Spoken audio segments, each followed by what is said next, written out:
Hey there, Alistair here, back in the workshop. First time I've been back in the workshop for a week because the dreaded diverticulitis came back again, which is like hard to explain, but you get like a bit of an infection in your lower stomach and your kind of colon pipe work, whatever it is in there, I don't know.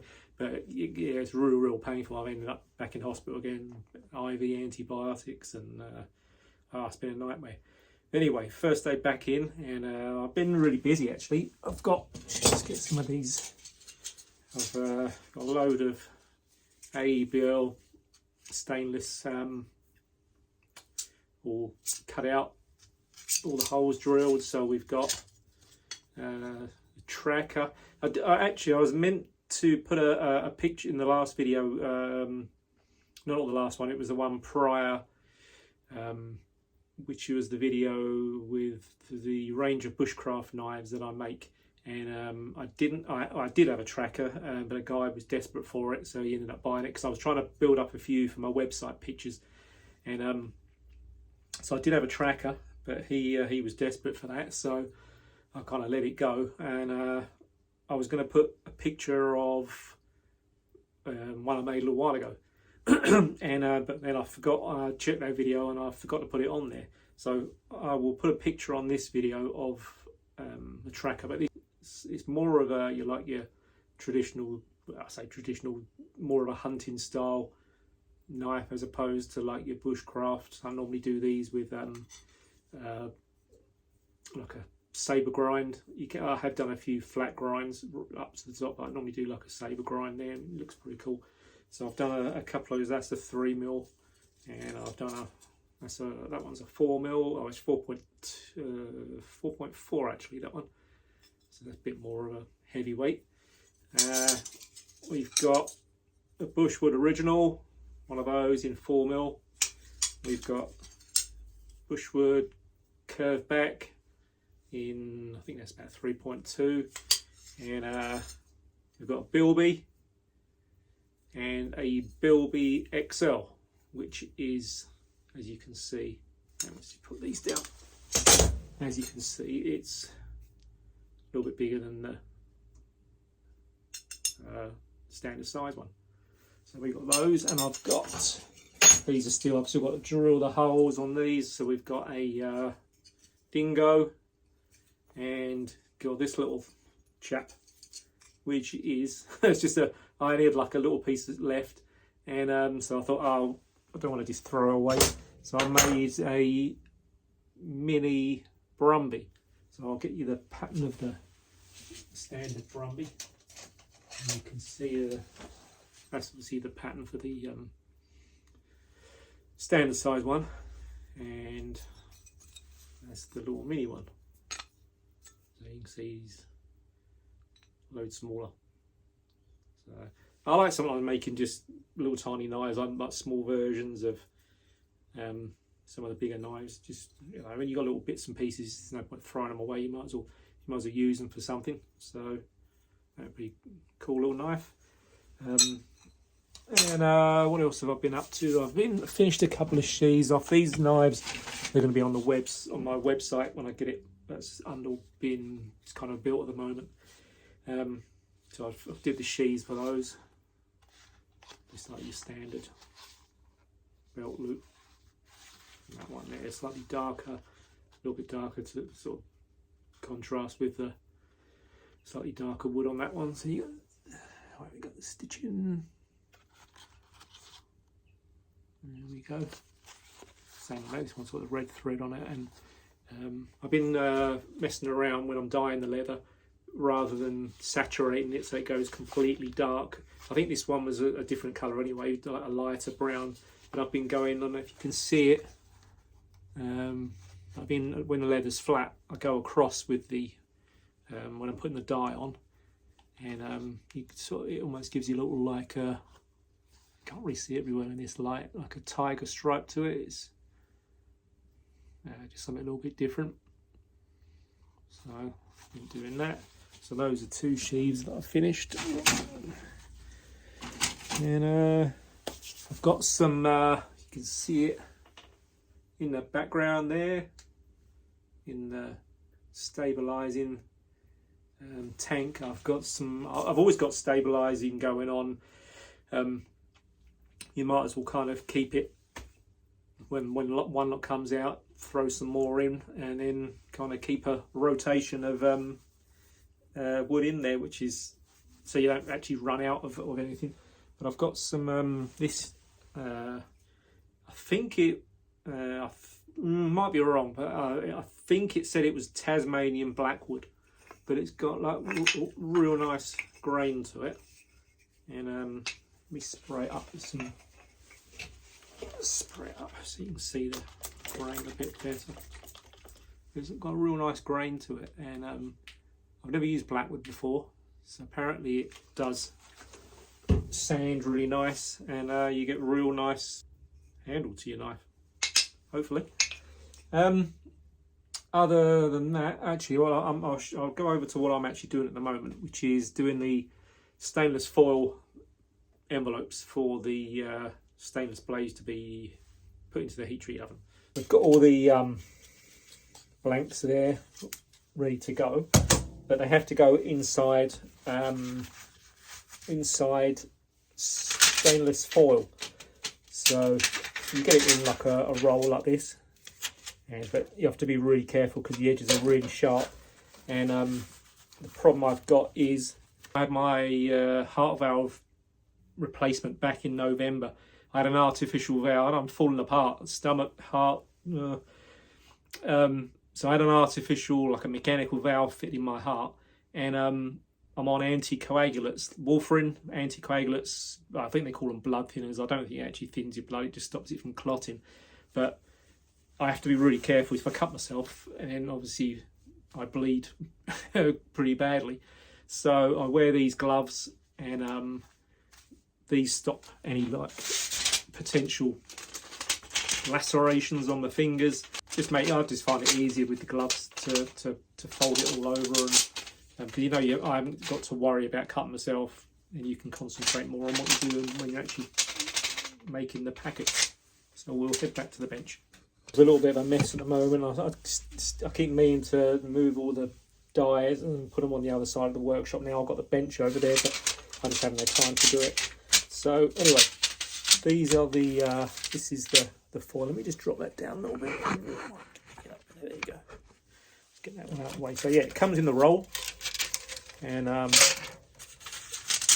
you have to, what you're basically trying to do is stop oxygen getting to the stainless when it's in the heat treating oven. You fold the ends over, or one end at a time. Like, you can see that, so you just fold it over like that and just get a hammer and tap it along there, give it another fold, and so we've got a double fold there like that. And then I do it lengthways, leave that end open, and then you're ready to, you can just slide the blade inside the little pouch and into the kiln. A few other bits arrive in the post, some stainless Corby bolts. So I've got the stainless and the brass, and yeah. That was another thing actually. Quite a lot of people ask, what is a Loveless bolt? When I don't really get many questions asked on YouTube. Most of them come through on my Instagram, Companion Knives Instagram page. I get a lot more like private messages on that, just asking questions. And a lot of people are asking, what are Loveless bolts? When I give them the option of the mosaic pins, standard brass pins, Loveless or Corby bolts. So a lot of people are like, well, I don't know what a Loveless bolt is. So what it is you've got a stainless bolt in the middle. Sometimes I used to have brass bolts in the middle. So you've got, and you can see that these are threaded, these little sleeves there. You can see they're threaded. and they go through. This one's not drilled out. If I can find one that's drilled out for Loveless bolts. I don't know. Don't think I've drilled any for them. But I'll show you anyway on this one of these.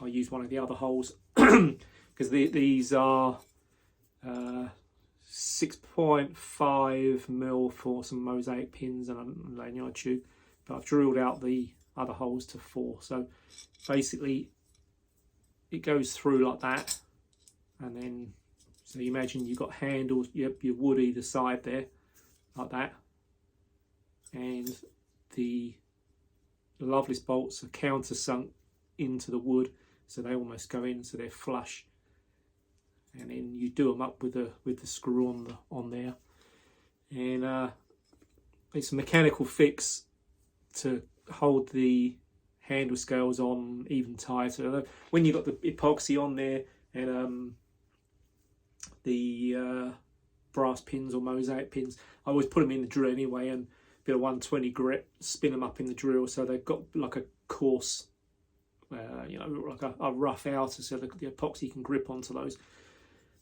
which are strong, but these are even stronger because once they're done up either side of the blade, it literally clamps the wooden scales, or if you've got G10 or micarta scales, it clamps them to the knife, and you never get them off. You'd have to really bust it out with a hammer and trying to get them off. So, but there's a little bit more work involved with fitting these, and Corby bolts are the same, really similar kind of thing. Where you've got like a little thread there, you got female there, male thread there. You're allowed to say that nowadays, female and male thread. Or it could be a they/them thread. I don't know. Anyway, so this does the same thing. It goes through the handle. This one does up on the other side, and again the handle material is countersunk, recessed so these sink into it, and they do up either side.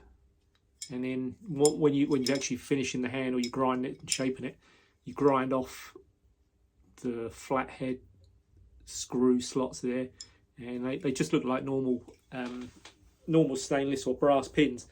So from the outside it doesn't look like anything fancy, but obviously you know that they're in there clamping it all together. So that's the top ones are Corby bolts, and the bottom ones are Loveless bolts. I've got a couple of different sizes. These are the ones on the bottom there. I think they're like 6.5mm or something like that, or is it 5/6? I'm not sure what it is in imperial. And I've got these smaller ones as well. So you can see the diameter is smaller than the bottom ones there. So these are the Loveless bolts when they're finished, and whether you can see that. So basically you've ground off the screw head that was in the middle there, and it just leaves like the brass outer with the little stainless, looks like a bit like a bird's eye, which they're quite cool looking things actually. And if you go with the brass screw, obviously then you just get like a slight little halo in the middle where the thread is, but they're a cool thing. So they're the Loveless bolts. So then developed by the legendary knife maker Bob Loveless from the USA. He actually died 2 days before my birthday back in 2010. But he developed them, and they've become like a worldwide recognised, solid way of fixing handle scales to a working knife. So there we go. So I think that's pretty much it. I'll probably put some other knives on. I'll definitely get my website up and running, because I get so many people asking where's your website, and at the moment I've never had one. I've not really been on social media for long, so one of my son's friends, he's working on that at the moment, so I was making a few knives and bits and pieces for the photos. I've taken a load of photos and should be coming soon, I would have thought, which will make things a lot easier, whether it's ordering knives or just seeing what type of thing I make and all that. It'll be easy. It's all on one website that hopefully should be pretty easy to use. So I think that kind of wraps up everything at the moment. Actually, like and subscribe. I don't often say that, but yeah, if people want to subscribe, that's always a bonus. A little bit cold here now in Perth. It's been really good, and the last couple of weeks it's started, the temperature has really dropped now, and I think at night we're getting down to like 8 or 9 degrees some nights, and it's pretty cold. It's cold for Perth anyway. It's not cold for back when I was back in the UK and you had -3 and -5 or whatever, and it was absolutely freezing. So, but it's just you get used to the warm climate, and then when it does drop to 7 or 8, you really feel it. So, but it's always warm in the workshop, especially when you've got the electric kiln, which is my homemade job, which is there. When that's fired up, it always warms it up in here, which is a bonus. So that's about it, really. Stay safe, and see you on the next video. Cheers.